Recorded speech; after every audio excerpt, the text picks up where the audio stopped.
La grabación. Bien, muy buenas tardes tengan todos ustedes. Vamos a iniciar la sesión de esta tarde. Vamos a enfocarnos en este capítulo que es bastante importante por la morbilidad que encierra, sobre todo que es una situación que podemos prevenir. Podemos hacer prevención en esta patología. En particular, a la enfermedad hemolítica perinatal o la eritroblastosis neonatal o fetal. Entonces, esta eritroblastosis neonatal, que en sí la enfermedad es consecuencia, mayoritariamente consecuencia, de una situación en la cual la madre tiene un grupo sanguíneo discordante al producto. Técnicamente, que una gestante esté isoinmunizada sanguíneamente no representa para ella enfermedad, pero sí para el producto en el desarrollo de las siguientes gestaciones.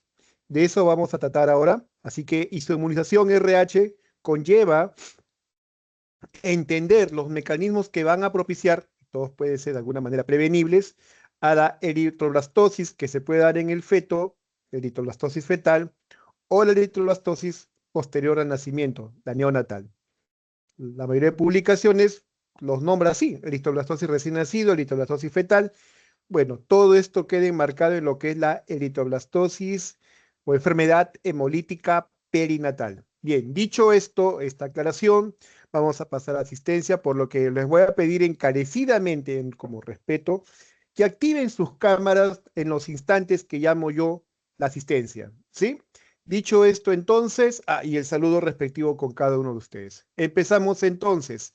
Álvaro Emerson Escalante, Andrea Daniela Sánchez, Antonio Juan Quispe y Brian Alexander Núñez. Activen cámaras, por favor. Presente, doctor. A ver si lo Buenas mapeo, lo tardes, estoy doctor. mapeando. Si no lo mapeo todavía en cámara. Hola, ¿cómo estás, Álvaro? Buenas tardes, qué gusto. Qué gusto, Álvaro. Muy bien. Otro más, no tengo más. Anthony, ¿cómo estás? Buenas tardes. Buenas tardes, doctor. Presente. ¿Qué tal? Buenas tardes. Andrea, ¿cómo estás, hija? Buenas tardes. ¿Qué tal? Qué gusto. Bien, otro más, falta uno más. Sí, doctor. Hola, ¿Se me Brian, ve? buenas tardes. Sí, buenas Sí, se lo tardes, veo, doctor. Brian. Muy bien, muy amable. Empezamos el siguiente grupo. Gracias, Brian. El siguiente grupo: Camila Quispe, Claudia Soto, Stephanie Huertácera y Gisela Padilla. Entonces, Camila Quispe, Claudia Soto, Stephanie Huertas y Gisela Padilla. Buenas tardes, doctor. Buenas Buenas tardes. tardes. Vamos a ver. Cámara, si la mapeo. Hola, Camila, buenas tardes. ¿Qué tal? Qué gusto. Hola, Gisela, buenas tardes. ¿Qué tal? Qué gusto. Ya los vi. Doctor. Buenas tardes, hijita. Otros más. Hola, Stephanie, buenas tardes. ¿En hospital? No está el audio. ¿Qué tal, Stephanie? ¿Quién más? ¿Quién más? ¿Quién más está en la...? Entonces ya tengo a Stephanie, a Claudia, Camila y Gisela. Muy bien, el siguiente grupo: Irving Rodríguez, Yair Carpio, Jan Wilca y José Hernández. Irving Rodríguez, Yair Carpio, Marcos Wilca y Giancarlo Hernández. Hola, Gianmarcos, ¿cómo estás? Buenas tardes. Buenas tardes, doctor. Qué gusto. Buenas tardes, hijo. Siguiente. Hola, Irving, buenas tardes. José Giancarlo, buenas tardes. Presente, doctor. Buenas tardes. Buenas tardes, buenas tardes. Irving, no le escucho el audio.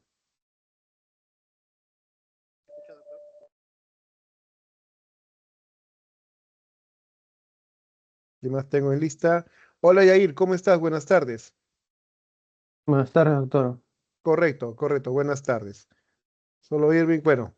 Hola, Irving. Creo que tu audio no está en el camino. Ya, correcto. Seguro que estás en actividad hospitalaria. Veo que estás en hospital. Ya, listo. Siguiente grupo.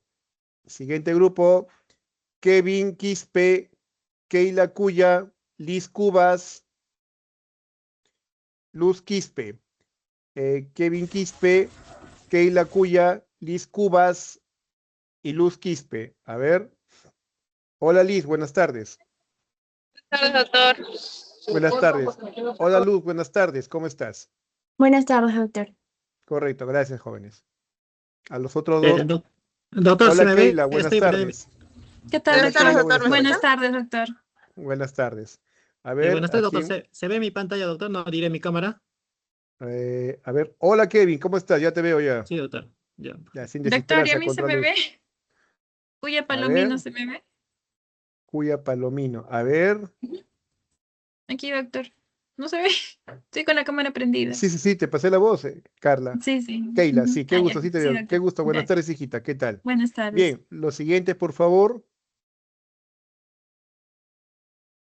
Ok, 1, 2, 3, 4. Ya. Luzmeri Contreras, María Teresa Vargas, ¿será? Sí, Vargas, Max López y Maily Guamán. Presente, doctor. Buenas Buenas Hola, tardes, tardes. Luzmeri, doctor. buenas tardes. ¿Qué tal? Hola, Luz, de tiempo nos vemos. Buenas tardes, 2 semanas Presente. será. Buenas tardes, doctor. Hola, ¿qué tal, hijita? Hola, María Buenas Fernanda, tardes, ¿cómo estás? doctor. Buenas tardes, Buenas ¿qué tardes, tal? doctor. A ver, 2 tengo ahí. Faltan otros 2. Buenas tardes, Buenas doctor. tardes, doctor. Max. Hola, Maily, ¿cómo estás? Buenas tardes. Hola, Max, buenas tardes. Qué gusto, Buenas ¿cómo Buenas tardes, están? doctor. Buenas tardes, doctor. Sí, continuamos entonces, gracias. Siguiente grupo. Maily, Max, Antonio, Maily sería Melissa Trujillo, Nilvia Cora, Rosa Lira, Sofía Ábalos. Presente, doctor. Buenas tardes. Hola, Melissa, buenas tardes. ¿Qué tal? Qué gusto, gracias. Presente, doctor. Buenas tardes. A ver, no las tengo en las cámaras un ratito. Estoy mapeándolas. Estoy mapeándolas. Hola, ¿cómo estás, Sofía? Buenas tardes. Buenas Hola, tardes, Rosa, buenas doctor. tardes. Buenas ¿Qué tardes, tal, doctor. Nivia? Buenas tardes. Doctor, buenas Gracias. tardes. Qué gusto, buenas tardes. Hoy estamos con mejor ánimo que otros días, que la vez anterior. Qué bueno, qué bueno. Siguiente, Stephanie Valenzuela y Senia Villa. Stephanie, Doctor, buenas tardes. buenas Buenas tardes. tardes, A doctor. ver, la voy a mapear, la voy a mapear. ¿Dónde están? Hola, Isenia, ¿cómo está? Buenas tardes, Buenas tardes, gracias. doctor. ¿Qué tal? Qué gusto, hija. Buenas tardes. El otro. Ah, hola, Stephanie, buenas tardes. ¿Qué tal? Buenas tardes, doctor. Listo, muy bien. Ya habiendo hecho la presentación, el saludo correspondiente, a ver los que están, los que se van integrando o que no han estado en la primera parte de asistencia. Pueden levantar la mano, yo los mapeo aquí en mi lista. Bien, no hay más. Doctor, disculpe, una compañera, María Sarria, me dijo de que no iba a poder entrar ahorita porque está en práctica, pero se va a poder Correcto. María incorporar Sarri después. entonces Ujú, no está presente por estar en la hora de práctica. Muy bien, ujú. vamos entonces Hay una de lleno al compañera que ha tema. alzado la mano, doctor. Claudia Claudia Soto. Milagros, Ajá, Claudia Soto. Soto. Ah, caramba, se ha agregado. Sí, Claudia. Sí, Claudia, buenas tardes. Si activas tu cámara. Tardes, doctor. Ah, ya. Hola, Claudia. ¿Qué tal? Qué gusto. Buenas tardes. Ya, hecha la salvedad. Gracias. Buenas tardes. ¿Alguien más? Si no es así, nos vamos a la transmisión entonces ya de la clase.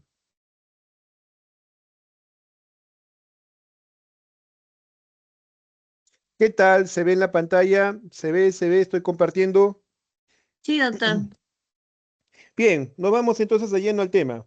Como les decía en la introducción, en la parte inicial, eh, la enfermedad en sí relacionada o la patología predominante en esta condición es la eritroblastosis o enfermedad hemolítica perinatal, puesto que no solo es afección del feto, sino también del neonato, del recién nacido, producto de una mamá que es discordante en grupo sanguíneo con él. Entonces, tenemos este preámbulo que bien justificado que le hizo inmunización y como vamos a ver, esa falta de concordancia entre grupos sanguíneos no solo se limita al grupo RH, sino que también al grupo D. Siempre que se hace estas clases es un motivo para hacer una revisión, un update de lo que hay actualmente en la medicina. Así que esta es una versión diferente o un update a la clase que di el año anterior. Y ustedes se van a dar cuenta, siempre son updates. Bien, de principio hay que tener estos datos en favor, de conocimiento, que el grupo sanguíneo lo determina el antígeno de la superficie del hematío glóbulo rojo. Entonces, es una proteína, este antígeno, una proteína que está presente en la membrana celular del glóbulo rojo y que es como si fuera su distintivo de ello. Estos antígenos pueden ser responsables de los diferentes tipos de grupos sanguíneos que hay en el ser humano. Principalmente dos antígenos son los que tienen presencia, que son el grupo A y B, y claro, una mixtura que puede ser la AB y el 0 cuando no presentan o que no, cuando no está presente ni el A ni el B. Así que son 4 grupos sanguíneos conocidos o lo que habitualmente estamos viendo en el día a día, ¿no? El A, el B, el AB y el 0. Pero también hay otros antígenos menores que dan origen a diversos sistemas sanguíneos como es el Lewis, el Duffy, el Kell y el Kidd. Y hay otros más de seguro.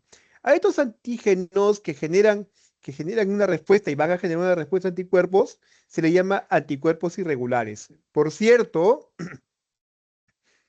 el organismo materno, si tiene un grupo discordante a esto, un antígeno discordante al de ellos, va a hacer que en una exposición, como lo vamos a detallar más adelante, forme anticuerpos contra el antígeno del producto. Entonces, tenemos esa respuesta de anticuerpos y claro, no todo es ABO, sino que también tenemos otros antígenos menores denominados anticuerpos, perdón, que generan anticuerpos irregulares. Bien, entonces se puede generar esta incompatibilidad sanguínea cuando son discordantes feto con madre. El más importante de los anticuerpos irregulares es el anti-D. Y para adelantar ya también las siguientes diapos, hablar del grupo RH es hablar del antígeno D, que exprese el antígeno D. Su presencia del antígeno D habla de un RH positivo y la ausencia RH negativo, ¿sí? La contraparte. Bien, el factor RH entonces nos queda claro que es un antígeno irregular de los menores presente en los glóbulos rojos. Miren, en el 85% de los seres humanos está presente y ha dado origen a un sistema de clasificación que lo inventó, que lo dio Fisher and Reis allá en los años ya 50, 60, perdón, 60, 70, perdón, 60, 70. Por cierto, antes no se sabía de esto y de seguro que antes se transfundía sangre cuando había la hemoterapia transfusional como tratamiento en el pasado. ¿Cuánta gente se pondría a sangre discordante y no lo sabía, pensando que solo era ABO? Bueno, el sistema RH o grupo D tienes muchas variantes. Sin embargo, la cis antígeno determinante, la mayoría de los fenotipos dan estos fenotipos, el D minúscula, C minúscula, E minúscula. El tener la denominación mayúscula siempre hace alusión a que es dominante. Y los minúsculas son los, digamos, si no son recesivos. ¿Se acordarán cuando se hablaba de genética o en las clases de biología de las características mendelianas para que una característica llamativa en un grupo se transmita a la siguiente progenie? Y para que eso pueda ser transmisible tenía que tener una carga genética fuerte o homocigota. Y sobre todo dominante. ¿Sí? Perdón, heterocigota y dominante también lo puede ver. Entonces, eso tiene que ver con esta distinción entre mayúscula y minúscula. Las mayúsculas siempre hacen alusión a lo dominante y el menor y minúscula los que tienden a ser más recesivos. Bien, el antígeno D es el más inmunogénico que hay en comparación al grupo ABO y a todos estos anticuerpos irregulares y determina la presencia de justamente el grupo RH o RHD. Decir RHD o grupo D positivo es porque tiene el antígeno y si es negativo, su ausencia. Así que el gen RHD positivo es dominante y prevalece aún junto al gen RHD. Eso se llama heterocigosidad. Y una prueba que es muy útil, de hecho se pide para estas condiciones en RH, es la prueba de Coombs, que vamos a ver más adelante cuando es un Coombs directo o un Coombs indirecto. La prueba de Coombs evalúa la presencia de anticuerpos o antígenos irregulares. Y tengan presente este dato. El antígeno D fetal positivo, cuando un feto es RH positivo, esa presencia ya se puede detectar desde los 30 días de gestación. Así que desde muy temprano el embarazo, 30 días, ya podría haber una potencial respuesta a una eventual exposición. Y como vamos a ver, ¿qué generaría una exposición de sangre fetal a la materna? Una amenaza de aborto, una amenaza, un embarazo ectópico, un procedimiento biópsico corial, puede generar esa respuesta, ¿no? De generar anticuerpos ante la presencia de una sangre discordante. Bien, esta gráfica nos va a ayudar a entender lo que es el Coombs directo e indirecto. Son pruebas de mucha utilidad.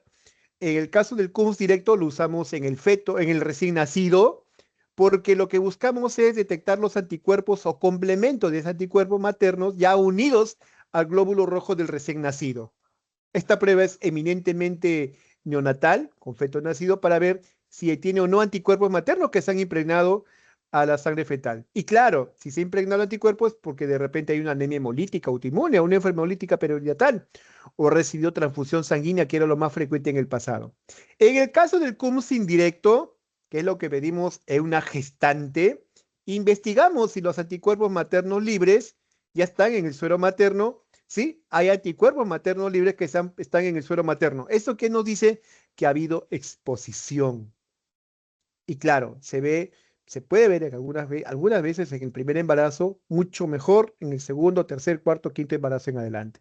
Una forma de poder valorar el CUMS indirecto es a través de diluciones o titulaciones, en esa proporción o esa razón. Un detalle importantísimo, el CUMS indirecto forma parte del arsenal de pruebas que se le pide a una gestante cuando tiene un grupo sanguíneo, sobre todo el grupo D negativo. Nos permite saber si hay compatibilidad transfusional, nos permite saber si es un embarazo ya con incompatibilidad planteada o en estudio de reproducción asistida. Muy bien, aquí tenemos las gráficas ilustrativas de lo que resume todo este mensaje que les he planteado. Problemas que tenemos en la población general. El 33% de la población general va a haber una heterocigosidad.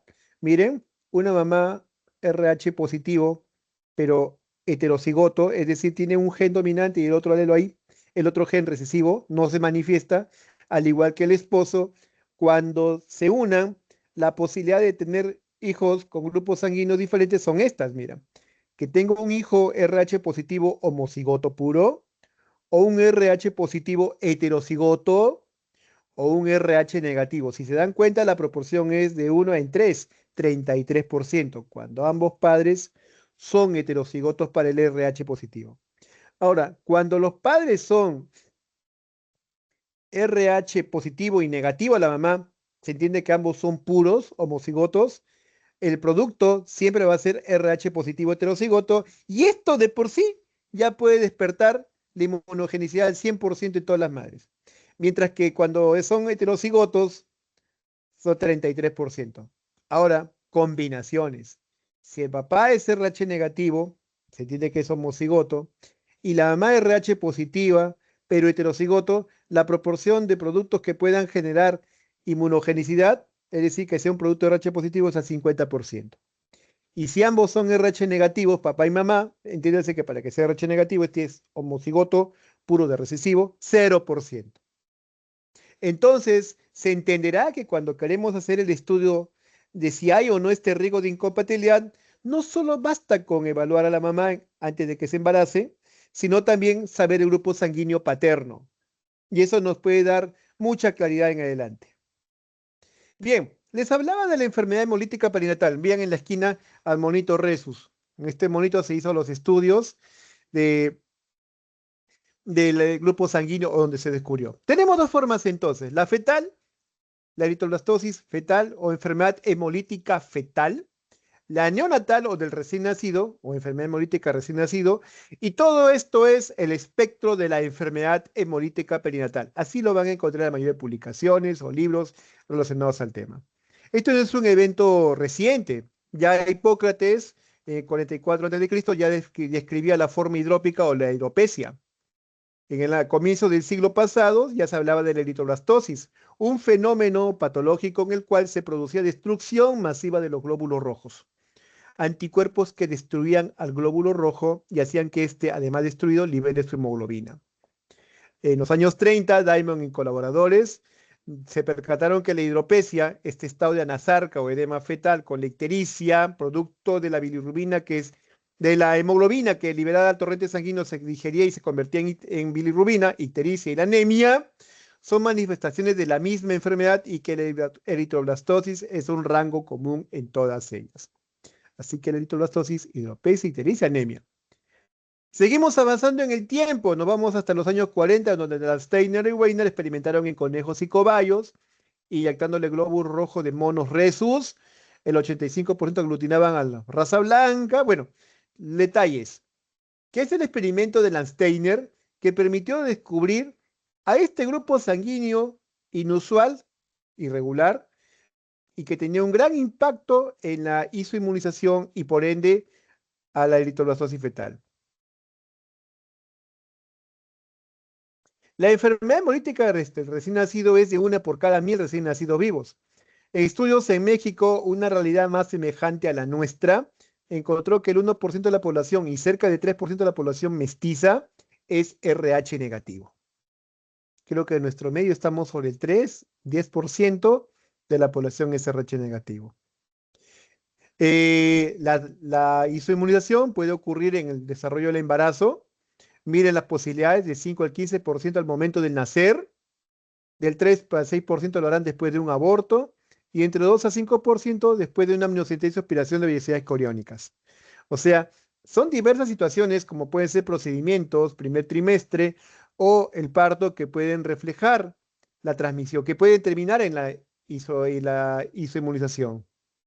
Hay estimaciones que reflejan que más o menos el 25% de las mujeres afectadas fallecen en la etapa perinatal. Miren, si bien hay una proporción menor, los que se infectan, perdón, los que tienen el anticuerpo, destruyendo sus glóbulos rojos, cerca del 25% puede morir. La isoinmunización, sobre todo el grupo RH, representa el 0,33% de la mortalidad perinatal. Se desconoce la prevalencia. Hay registro estadístico de cómo estará pues la situación esta en la población general. Bien, hablar de este trastorno también merece que le hagamos una mención al grupo ABO.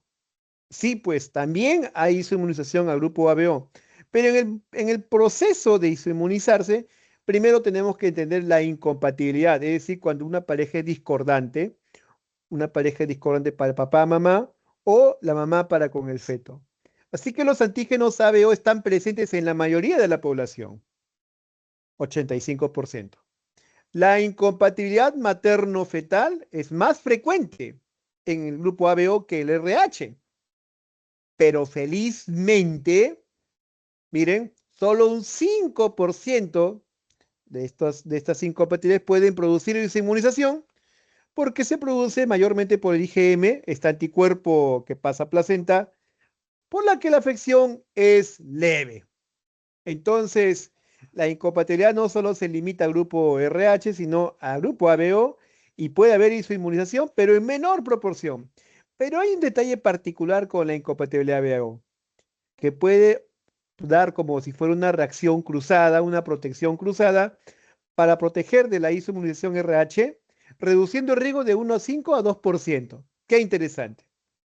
Si una pareja o el feto es discordante para con su mamá, el producto es A, la mamá es B, entonces puede haber una reacción cruzada que haga que la isomunización a RH, si para mala suerte es RH positivo él y la mamá es RH negativo, sea mucho menor. Muy bien. La incompatibilidad RH va a ir a una respuesta inmunitaria de la mamá a los antígenos del feto que no comparten el mismo grupo RH. Entonces se va a formar estos anticuerpos. El primer paso en este proceso es la exposición de sangre fetal al torrente materno. El grupo RH tiene un componente muy severo y de gran poder antigénico. La incompatibilidad de RH se habla cuando son grupos discordantes. Todavía no hablamos de isoinmunización, sencillamente es una mamá y un producto que son de grupos diferentes. Y la isoinmunización ya te habla de la exposición de los anticuerpos, perdón, de los antígenos a la mamá y que ha formado anticuerpos consecuentemente. Miren. Contrariamente a la distribución general de los antígenos ABO, el grupo ABO lo podemos detectar no solo en sangre, sino hasta en células. Los antígenos RH solamente se pueden detectar en el glóbulo rojo y solo es posible identificarlos en ellos cuando nacen o a través del DNA fetal en la sangre materna. Se han desarrollado pruebas muy específicas para poder detectar en la sangre de la mamá gestante si ya tiene anticuerpos, pero si tiene ahí estos anticuerpos, claro, estos marcadores, sobre todo DNA fetal circulando. A partir de la sexta semana de embarazo ya existen caracteres antigénicos RH en el embrión. A partir de la sexta semana ya habrían caracteres antigénicos RH en el embrión. El proceso de inmunización se da en dos respuestas, una primaria y una secundaria. La primaria, ¿cómo ocurre la primaria? Pues ocurre que en el primer trimestre los glóbulos rojos sanguíneos del feto cruzan la barrera placentaria e ingresan al torrente circulatorio materno en aproximadamente 5%. La forma como lo hacen se le conoce como hemorragia fetomaterna. Y miren, la capacidad de que pueda producir la sangre fetal esa respuesta se puede hasta 1 mililitro. Sin embargo, hay cantidades menores que pueden aún en las siguientes veces reforzar la inmunidad secundaria o adquirida. La respuesta primaria siempre es débil y tardía y está mediada por la IgM, que no atraviesan la barrera por su peso molecular. Por eso como que se autolimita y por lo tanto la enfermedad hemolítica perinatal en el primer embarazo es rarísima, 0,42%. Así que sí puede haber enfermedad hemolítica perinatal en el primer embarazo, pero es muy bajo. Sin embargo, para la respuesta secundaria, que ya pasó tiempo, que ya le dio oportunidad que la mamá forme o active su sistema inmunológico para que forme más anticuerpos, es decir, ya hizo inmunizadas, la madre ahora ya produce grandes cantidades de anticuerpo anti-D en respuesta al paso transplacentario. Inclusive por un mínimo de sangre que pase en el segundo embarazo, refuerza y amplifica la respuesta inmunitaria. El riesgo total de inmunización es de más o menos 16% de madres que dan a luz un recién nacido que es RH positivo y es de grupo ABO compatible. El segundo embarazo es casi semejante al 16% y aumenta un 50% al quinto embarazo con las mismas características.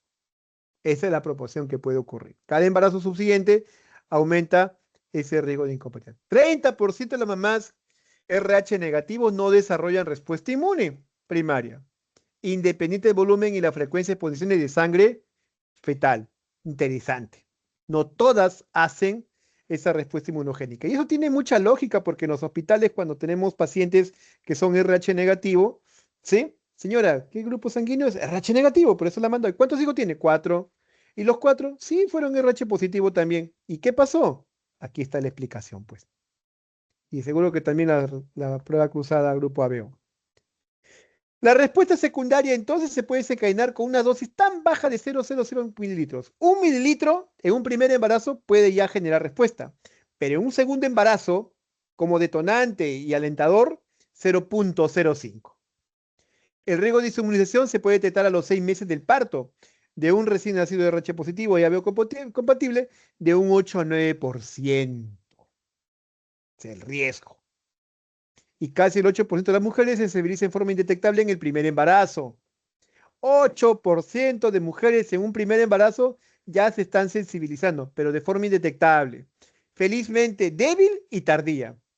Pero en el segundo embarazo donde pasan los problemas. La IgG de memoria pasa fácilmente la barrera placentaria a la circulación fetal y se fija en los sitios antigénicos del grupo de glóbulo rojo. Y eso ya está presente en las 6 semanas de embarazo. ¿Qué factores pueden inmunizar o despertar esta respuesta de anticuerpos? La hemorragia fetomaterna. La hemorragia fetomaterna es la causa. Y miren, de 0,7 a un 8% se inmunizan en forma antenatal, desarrollando anticuerpos anti-D por exposición a la sangre fetal. Del 8 al 17% en el momento del parto. Del 3 a 6% de los abortos selectivos o espontáneos. Y de 1 al 10% de las madres RH negativos se sensibilizan luego de un primer embarazo, 30% del segundo y 50% del tercero. La inmunización es dependiente de cuánto volumen de sangre, ya hemos hablado de 1 mililitro en un primer embarazo, y 0,05. Miren acá, basta 0,3 mililitros de sangre RH positivo para provocar esa respuesta inmunogénica en voluntarios, experimentos que se han hecho en voluntarios RH negativo. Este es el espectro de la enfermedad. ¿Sí? La fijación de la inmunoglobulina G producida anti-D a hematíes fetales, esto lleva a que se produzca un secuestro y destrucción rápida en el vaso, órgano hematopoietético y también productor de sangre, y esa destrucción, aumento, va a hacer que el vaso aumente de tamaño, esplenomegalia.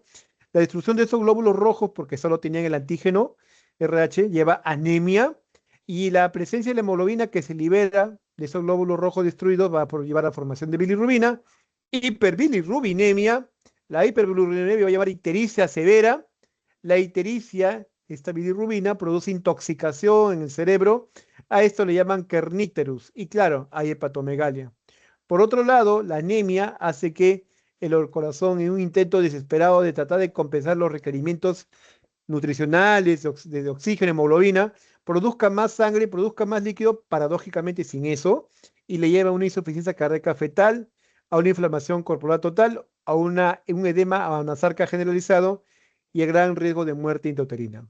La gravedad de la enfermedad política perinatal depende de la cuantía de IgG materna, titulación, que se mide en test de cúmulo indirecto, y la afinidad de esta por el antígeno RH del feto y la habilidad del feto para compensar esa anemia sin llegar a hidropesia.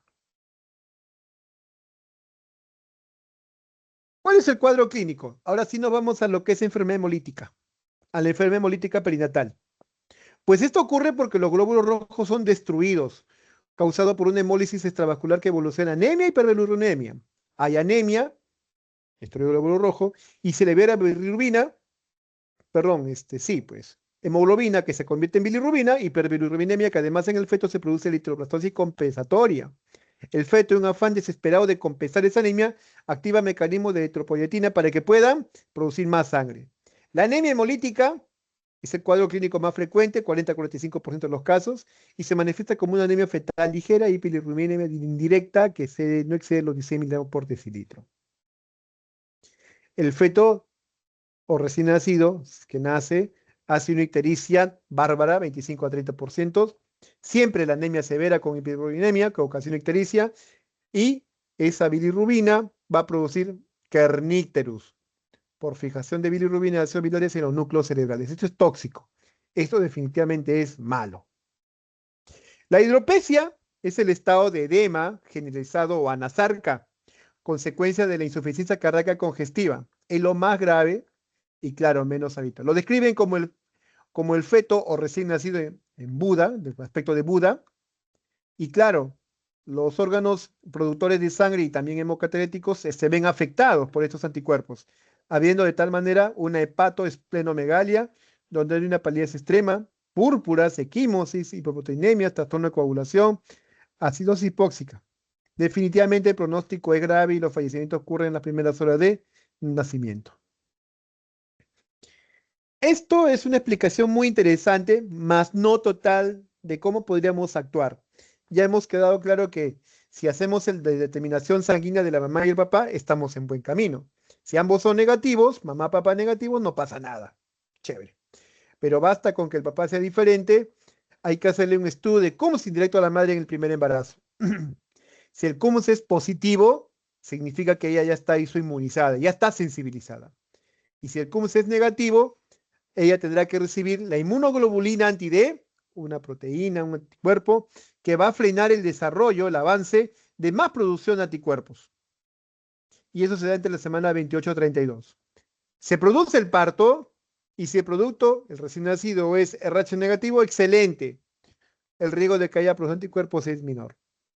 Pero si el producto es RH positivo, se le da la segunda dosis de inmunoglobulina anti-D en las primeras 72 horas de nacido.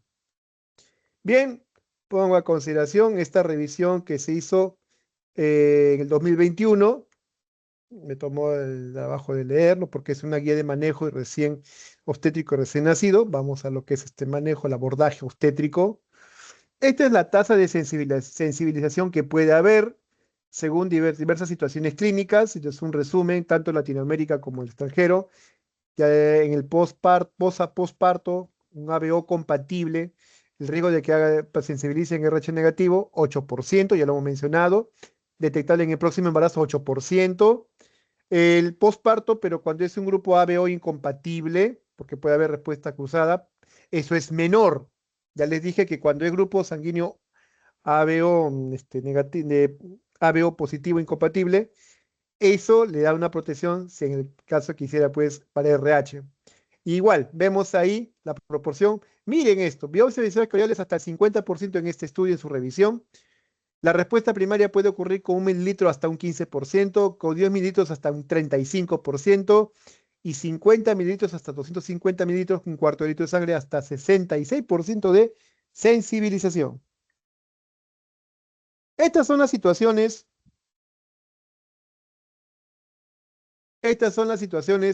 que pueden llevar a esa inmunización. Miren, acá los hemos resaltado como en esta revisión del 2021, riesgo moderado, ¿quiénes son?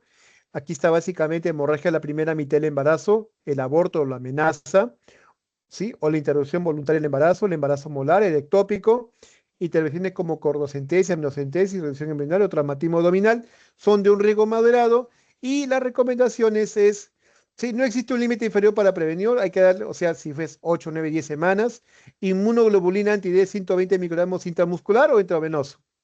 El hematoma subcoriónico, un hallazgo frecuente, un hallazgo que se ve en las ecografías transvaginales en gestaciones tempranas, ahí se informa, ¿no? Gestación de 10 semanas, hematoma retrocoriónico, subcoriónico. No expresa o no es indicación para poner la inmunoglobulina. En el segundo y tercer trimestre ya es de riesgo importante. Por ejemplo, la interrupción médica del embarazo. Claro, puede ser que sea una preeclampsia a las 32 semanas, hay que hacer la cesárea, no hay escapatoria.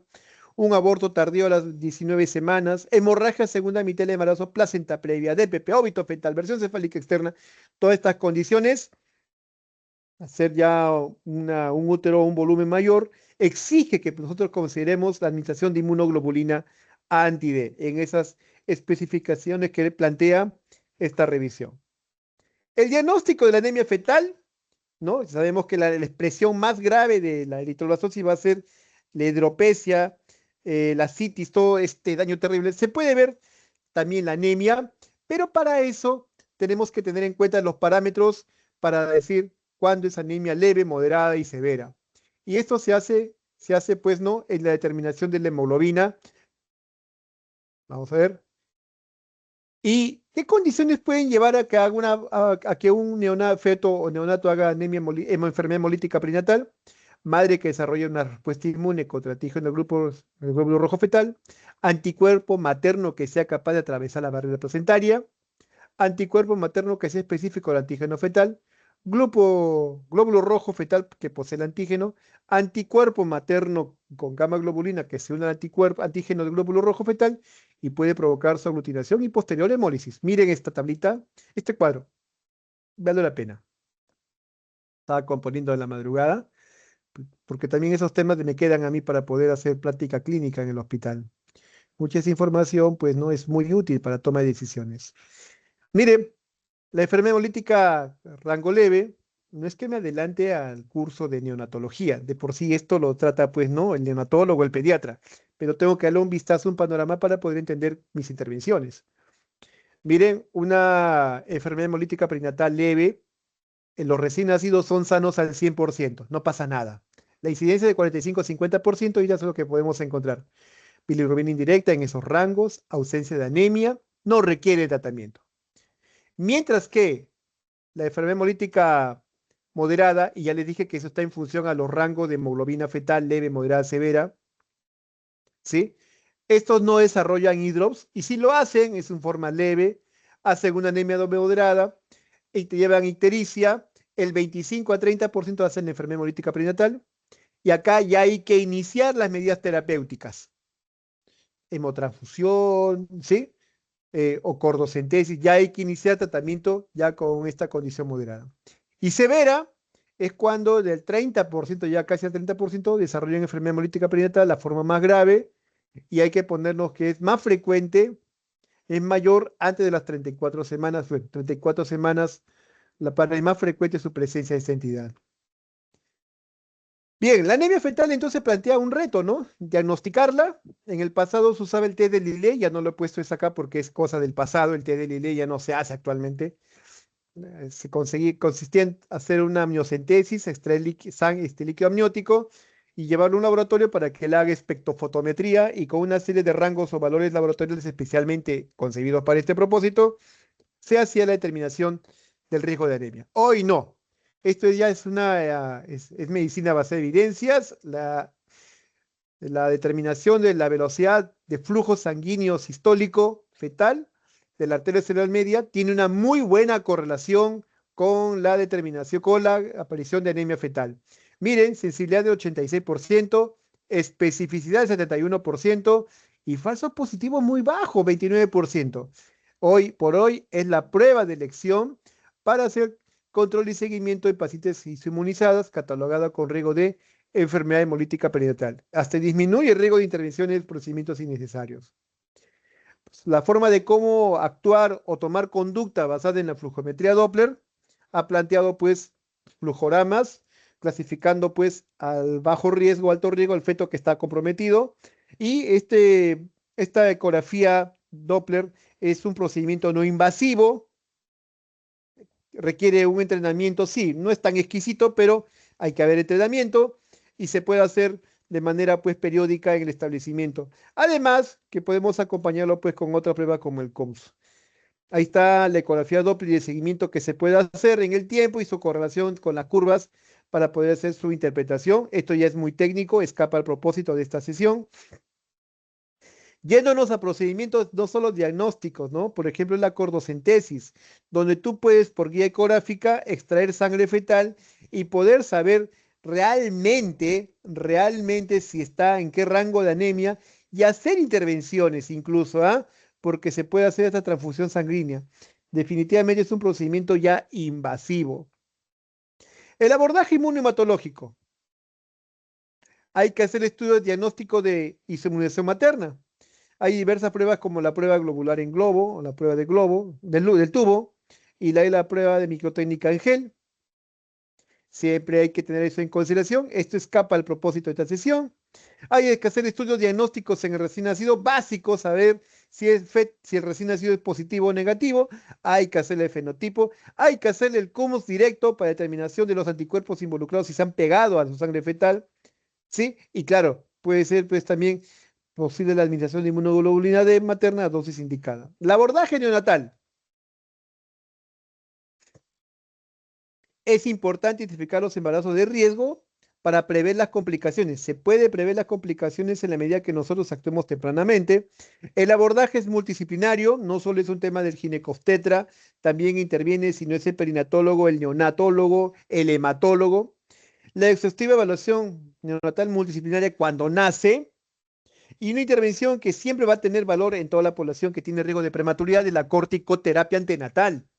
Ya en sesiones anteriores hablamos que la corticoterapia antenatal disminuye la aparición de membrana hialina, distrés respiratorio. También disminuye el riesgo de leucomalacia periventricular, enfermedad enterocolitis necrotizante, pero eso hay que agregarle disminuye la incidencia, disminuye el riesgo de ictericia y requerimiento de fototerapia en recién nacido mayor de 34 semanas. Y eso es un plus para el caso de que sea un recién nacido RH negativo. Este RH positivo y una mamá RH negativo. El manejo no puede ser una posta o centro de salud, tiene que ser en un establecimiento de tercer nivel donde se disponga todas las especialidades. También hay que tener esta consideración cuando se produce el parto, sea parto vaginal o cesárea, hay que ligar oportunamente el cordón umbilical porque puede haber más pase de sangre, torrente fetal a la materno y la inmunizamos más. Ya no estamos hablando de 1 centímetro cúbico. Sea término o pretérmino. Disminuye la anemia neonatal sin aumento de la hiperbilirubinemia y disminuye la necesidad de transfusión sanguínea. Hemograma del cordón umbilical y grupo sanguíneo del recién nacido urgente. Eso también hay que determinarlo cuanto antes para el hemograma determinar en qué rango de anemia está. El otro es para hacer el test de CUMS directo y ver la presencia de cuerpos, anticuerpos que están contra la sangre fetal, cuanto antes. A los recién nacidos hay que clasificarlos ya sea en el riesgo, alto o bajo, en los cuales las intervenciones pueden ser beneficiosas. En alto riesgo, definitivamente la corticoterapia antenatal, ligar tempranamente, oportunamente el cordón umbilical, el grupo sanguíneo y estudio de anticuerpos irregulares, hemograma y bilirrubina total del cordón umbilical. En recién nacido sintomático, internarlo en alojamiento conjunto si está sintomático. Si es sintomático itérico, tendrá que estar de repente en fototerapia y seguimiento estricto con el neonatólogo. Y si es de bajo riesgo, las cosas son mucho mejor. Ligas el cordón umbilical, oportuno siempre. Grupo sanguíneo, estudio de grupo sanguíneo irregular. El recién nacido sintomático puede estar asintomático con su mamita en contacto. Bien, esta es la revisión, esta es la sesión de clases. A ver, me voy a las preguntas. Preguntamos a todos. Bien, si me preguntas de repente, jóvenes. Uy, todo el mundo está callado.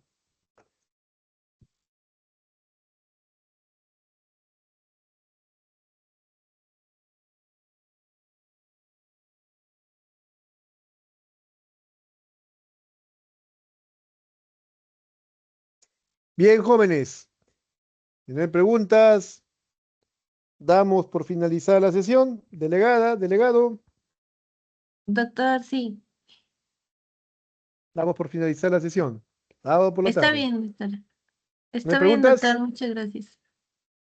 No, me quedo preocupado, porque no hay preguntas es porque fue muy perfecto o fue insomnífero. Vamos a pasar lista. Sí, Sofía, comparto tu sonrisa.